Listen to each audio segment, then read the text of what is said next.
Bring back the V10 engines to F1. That's somewhat of a popular opinion in motorsport circles and based on the polling that I've done myself. And who's to argue? They were incredible pieces of engineering. They went like stink and sounded like a choir of angels being played through a Marshall stack. So if V10 engines would bring F1 back to its peak form, then it stands to reason that other forms of motorsport could benefit from the old 10-cylinder glow-up as well.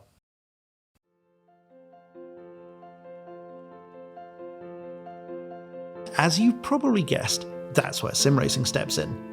We can explore this obviously brilliant idea without having to harm any perfectly good cars, and without having to harm anyone's perfectly good wallet. So stick around while I engage in the kind of rigorous testing that you've come to expect on the channel with that most noble of goals, to save motorsport from the crushing oppression of having the wrong number of cylinders.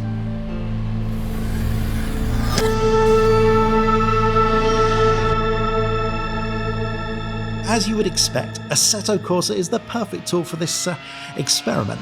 It's an open platform and importantly you can swap around parameters from car to car with relative ease.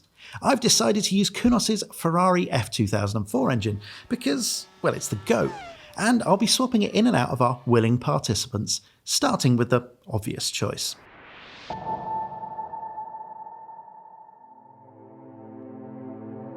GT3 is probably the most successful racing format ever, which for the most part is thanks to costs being controlled by tight homologation rules and the use of balance of performance measures to discourage spending your way to victory. Obviously, I've got other ideas, and that's because its detractors have long said that the cars are a little bit tame and could do with more of a kick. So let's throw the budget out of the window and see how we can improve the Ferrari 488 GT3, because it seems fitting. So what do I like about this engine swap? Well, there are 360 reasons this is better, and that should make things entertaining. There's that sound. So what we've got here is a GT3 car, but angrier, and in a way it kind of reminds me of the old GT1 series, but more. And that's no bad thing. It's got enough aero to keep things sensible, but not so much that you feel like you're in a Scalextrics advert. And thanks to the big fat racing slicks, you can actually get the power down, although perhaps a little bit more gingerly than you normally would in this type of car. Now there are some problems. I've had to turn the traction control off because that just doesn't really work with this engine configuration, which is not surprising and not all that disappointing. The rev indicators on the dashboard are completely broken. It's pretty much redlining at idle, which is not ideal, so you just have to go by your ears. But other than that, it's actually pretty good. And in a way, that's kind of disappointing. I was hoping this would turn the humble GT3 car from a bank clerk to a Wall Street psychopath, but what we sort of ended up with here is Jonah Hill's character from Wolf of Wall Street. Yeah, I mean, I guess it's sort of an improvement, but it's not really what I was going for, and I probably wouldn't leave it unattended around children. I'm a bit concerned that this was too easy for our first attempt at this, so let's try something a bit more challenging. Oh, the brakes aren't as good as a Formula 1 car.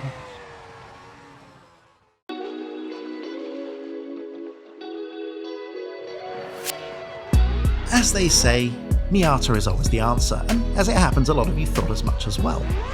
But this isn't a silly suggestion. Mazda MX-5s of varying stripes, eras and stages of decomposition form the backbone of the club racing scene. But some have argued that they're a bit light on power. No worries there then, as we're gaining 730 odd ponies and tripling the torque for good measure. What more could you want?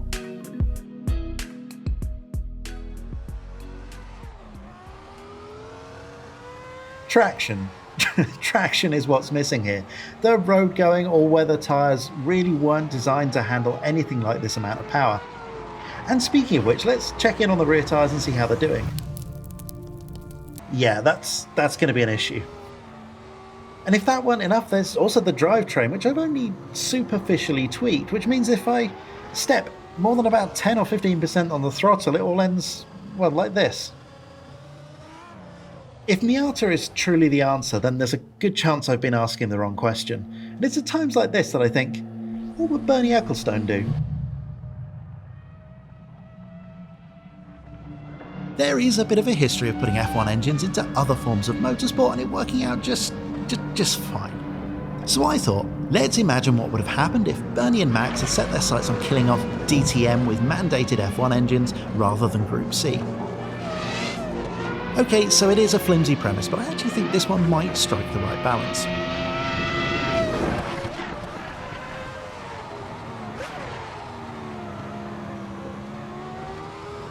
This is brilliant. Yes, it's scary. Yes, it's far too fast. And yes, the thought of the road-going version tearing down the Autobahn at 300 kilometers an hour is truly sobering, but there's something about this that just works. This driving experience is sublime. It's very fast, though. You see, it doesn't want to murder you and your sleeping family like the Miata did. Instead, it's just sort of sitting there in the corner of the room, carelessly flicking a switchblade, just letting you know that it could if it wanted to. But let's think about this for a second. It's got big slick tyres, it's got a little bit of aero and bucket loads of power. That's basically exactly what you want in a racing car. For reasons that aren't entirely apparent, I decided to keep the H-pattern box, which is lively, and I might be overstating a touch just how well it drives, but I don't know, something about this is very immediate, very visceral, very fun. Perhaps not practical. Does understeer though. Oh god.